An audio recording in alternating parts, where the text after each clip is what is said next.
नमस्कार मित्रों, India first YouTube channel पर आपका फिर से एक बार स्वागत है। और आपको जैसे कि पता है कि हम बीच बीच में आपके सामने रोजगार और करियर से जुड़ी हुई कोई ना कोई नई जानकारी लेकर आते हैं। तो ऐसे ही हमारे पास बहुत सारे मैसेज आ रहे थे कि सर अग्निवीर योजना के बारे में बताइए, ये कितना महत्वपूर्ण है और इससे क्या फ़ायदे हो सकते हैं।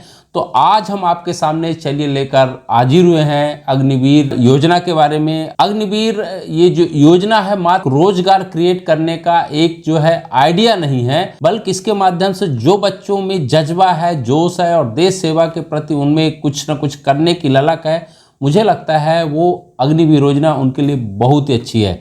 और साथ ही मैं बताना चाहूँगा कि किसी भी देश के सामर्थ्य और स्वावलंबन की पहचान इस बात से लगाई जाती है कि वह देश सैन्य और सुरक्षा के मामले में कितना आत्मनिर्भर है। उदाहरण के लिए इजराइल जैसा देश जो चारों तरफ से अपने दुश्मन और मुस्लिम देशों से घिरा हुआ है, इसके बावजूद भी उससे कोई भी पड़ोसी मुल्क अथवा कोई भी देश टक्कर लेने की कोशिश मात्र इसलिए नहीं करता क्योंकि सभी को पता है कि वहाँ का प्रत्येक नागरिक सैन्य अभ्यास से युक्त है और देश के लिए कोई भी कुर्बानी देने के लिए हर समय तत्पर रहता है। इजराइल ही नहीं, दुनिया के 80 से ज़्यादा अधिक देश ऐसे हैं जहां के नागरिकों के लिए सेना में कुछ समय के लिए अपनी सेवाएं देना अनिवार्य है। उदाहरण के लिए इनमें से दक्षिण कोरिया, रसिया, उत्तर कोरिया, ब्राजील, तुर्की, नॉर्वे, फिनलैंड आदि जैसे देश हैं जहां पर एक सैन्य अभ्यास या सेना में अपनी सेवाएं देना अनिवार्य है। अब सवाल उठता है कि इन देशों में जो लोग सेना में जाते हैं, जो छात्र और छात्राएं इसमें भर्ती होती हैं, उनकी उम्र क्या होती है।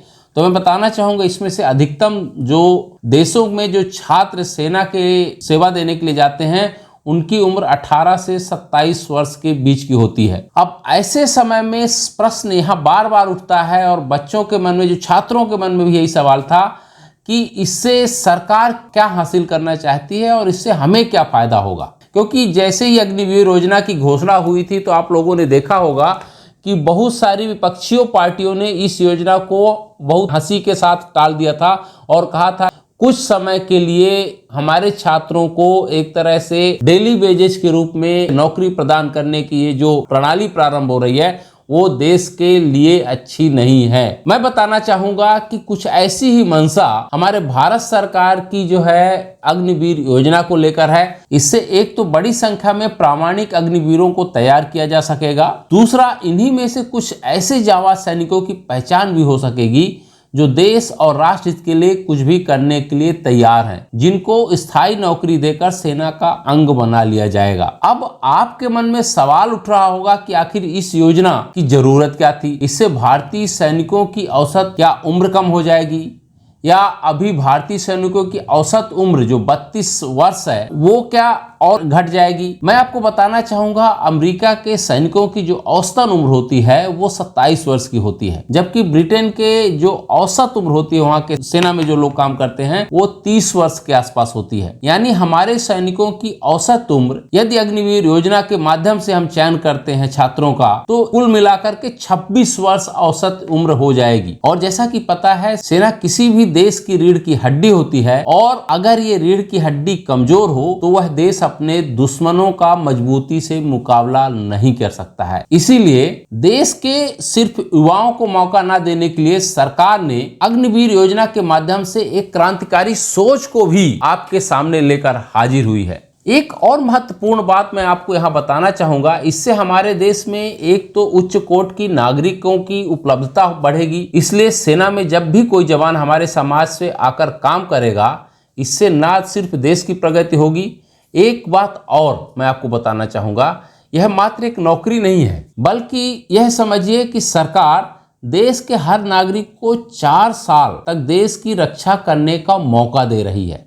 इसके लिए इन सैनिकों को 1 करोड़ का बीमा भी किया जाएगा जिसका प्रीमियम खुद सरकार भरेगी। इसलिए जो बात आपको समझनी चाहिए वह है कि कोई भी व्यक्ति सेना में नौकरी करने के लिए नहीं जाता है, बल्कि सेना को हम देशभक्ति के नजरिए से देखते हैं। और अब सरकार चाहती है कि देश में ज्यादा से ज्यादा युवा सेना में आकर 4 वर्ष की देश की सेवा के लिए काम करें। इससे एक तो देश प्रेम की भावना बढ़ेगी, दूसरा एक ट्रेंड कहीं ना कहीं यूथ या सैनिक हमारे पास हमेशा बैकअप में रहेगा कि किसी भी विपरीत परिस्थिति में वह अपने दुश्मनों का सामना कर सके। जैसा कि मैंने पहले ही कहा कि इजराइल या टर्की जैसे देश या फिनलैंड या उत्तर कोरिया, साउथ कोरिया के देश इस तरह की यदि योजना है, तो मुझे लगता है इतनी बड़ी आबादी होने के बावजूद भी अपने यहाँ जो व्यक्ति सेना में जाता है उसके अलावा कोई भी ऐसी योजना नहीं है कि हर एक नागरिक की जिम्मेदारी बनती है कि देश के प्रति वो अपनी कर्तव्य निष्ठा निभाए। अब इसको देखते हुए हम समझने की कोशिश करें कि अग्निवीर योजना का उद्देश्य क्या है। मैं बताना चाहूंगा कि अग्निवीर सशस्त्र बलों में से अलग रैंक की एक सेवा है जो किसी भी अन्य मौजूदा रैंक से अलग होगी। 4 वर्ष की अवधि पूरी होने पर अग्निवीर अन्य क्षेत्रों में भी रोजगार करने के लिए एक तरह से स्वतंत्र हैं, लेकिन जो व्यक्ति अग्निवीर में काम करके आएगा उसके साथ अपने आप स्वतः जुड़ जाएगा कि वह अनुशासित होगा, गतिशील होगा, फिटफाट होगा, दूसरों को मोटिवेट करने या कुशल कार्यबल के रूप में वह समाज में वापस जा सकेगा। इससे सिर्फ राष्ट्र का निर्माण होगा, बल्कि जहां पर वह काम कर रहा होगा वह अधिक ऊर्जा और उत्साह के साथ काम कर सकता है। अब सवाल उठता है कि अग्निवीर योजना है क्या मूलतः। अग्निवीर योजना कहें तो सशस्त्र बलों की 3 सेवाओं यानी थल सेना, जल सेना और वायु सेना में भर्ती के लिए भारत सरकार शुरू की गई एक ऐसी योजना है जिसके माध्यम से सेना में अग्निवीर के नाम से युवाओं को तैयार किया जाता है। इस योजना की घोषणा 16 जून 2022 में की गई थी। इस योजना के माध्यम से सेना में शामिल होने वाले जितने भी युवा होंगे उनको अग्निवीर कहा जाएगा। अब सवाल उठता है कि एक अग्निवीर बनने के लिए आपकी क्या क्या योग्यता होनी चाहिए। तो इसमें बहुत बेसिक सा, जैसा कि आपको पहले ही पता था कि एक सेना में भर्ती होने के लिए क्या क्या रिक्वायरमेंट होती है, तो मैं बताना चाहूँगा नई प्रक्रिया में अग्निवीरों को टेक्निकल माहौल में ट्रेन तो किया ही जाएगा, लेकिन यह ट्रेनिंग अधिकतर 6 महीने चलेगी। एक सिपाही, एयरमैन या सेलर्स की भर्ती इसके माध्यम से होगी और जो भी युवा इसमें जाना चाहते हैं उनकी आयु कम से कम 17 वर्ष से 21 वर्ष के बीच होनी चाहिए। बाकी योग्यता और शर्तों की जहां तक सवाल है तो किसी भी युवा को 10वीं या 12वीं के बाद वह इस योजना का लाभ उठा सकता है, अर्थात उसमें आवेदन कर सकता है। जो युवा 10वीं के बाद भर्ती होंगे उन्हें सेना की ओर से 12वीं का सर्टिफिकेट भी दिया जाएगा। एक एडेड एडवांटेज आपको मिल रहा है इसके माध्यम से।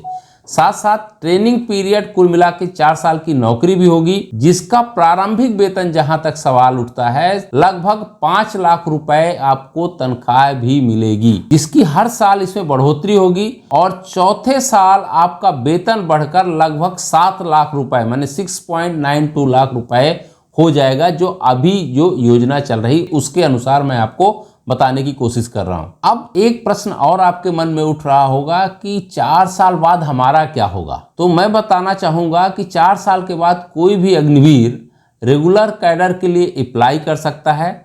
सेना एक बैच में अधिकतम यानी 25% अग्निवीरों को परमानेंट सर्विस देगी। यदि कोई भी अग्निवीर एयरफोर्स या नेवी में भर्ती होना चाहते हैं तो उनको खास तरह की ट्रेनिंग दी जाएगी। सभी अग्निवीरों को 48 लाख रुपए का नॉन प्रीमियम इंश्योरेंस कवर भी सरकार की तरफ से मिलेगा और यदि ड्यूटी के दौरान किसी भी सैनिक या अग्निवीर का निधन हो जाता है तो 44 लाख रुपए अतिरिक्त अनुग्रह राशि भी उसके परिवार को मिलेगी। एक तरह से हम कह सकते हैं कुल मिलाकर अग्निवीर देश हित के साथ साथ राष्ट्र के प्रति युवाओं के मन में प्रेम पैदा करने वाली एक ऐसी महत्वपूर्ण योजना है जो आज तक कोई भी सरकार नहीं कर सकी थी, जो रोजगार के साथ साथ एक युवक के शारीरिक और मानसिक विकास का प्लेटफॉर्म भी तैयार करती है। इसके माध्यम से एक युवा पहले से अधिक आत्मविश्वास और स्वाभिमान के साथ समाज में वापस आ सकेगा और अपने साथ साथ समाज के लिए प्रेरणा बनकर राष्ट्र हित में कार्य करने के लिए सक्षम होगा। तो मेरे हिसाब से देखिए तो अग्निवीर योजना बहुत ही अच्छी योजना है। इससे सिर्फ ना देश की सुरक्षा बढ़ेगी, बल्कि कोई एक युवा जिसके पास रोजगार नहीं है, जो भटक रहा है, वो इसके माध्यम से रोजगार भी पा सकता है। दूसरा, उसके जीवन में कहीं ना कहीं एक तरह से डिसिप्लिन आएगा, अनुशासन आएगा, शारीरिक और मानसिक रूप से वो फिट होगा, और जब फिट होकर के आप समाज में वापस जाएंगे तो कहीं भी रोजगार पाने में आपको आसानी होगी। कुल मिलाकर कहें तो ये योजना बहुत ही अच्छी है, और इसके माध्यम से आप न सिर्फ अपने परिवार का, समाज का, बल्कि राष्ट्र की भी सेवा कर सकते हैं। तो कुल मिला के आज बस इतना ही। देश और दुनिया की खबरों के साथ साथ करियर और रोजगार से जुड़ी हुई खबरों के लिए देखते रहिए हमारा यह चैनल इंडिया फर्स्ट, और इस चैनल को लाइक और सब्सक्राइब जरूर करें। और यदि आप हमारे इस कार्यक्रम से करियर और रोजगार से जुड़े हुए सवालों को, और आप चाहते हैं कि हम इस तरह के और भी क्षेत्रों के बारे में आपसे शेयर करते रहें, तो एग्रीड या सहमत लिख करके जरूर हमें बताएं, जिससे हमें आपको इस तरह की वीडियो बनाने में मदद मिलती है, मोटिवेशन मिलता है। तो बस आज इतना ही। नमस्कार। हमारे चैनल को लाइक और सब्सक्राइब करना ना भूलिएगा। बहुत बहुत धन्यवाद आप सभी का।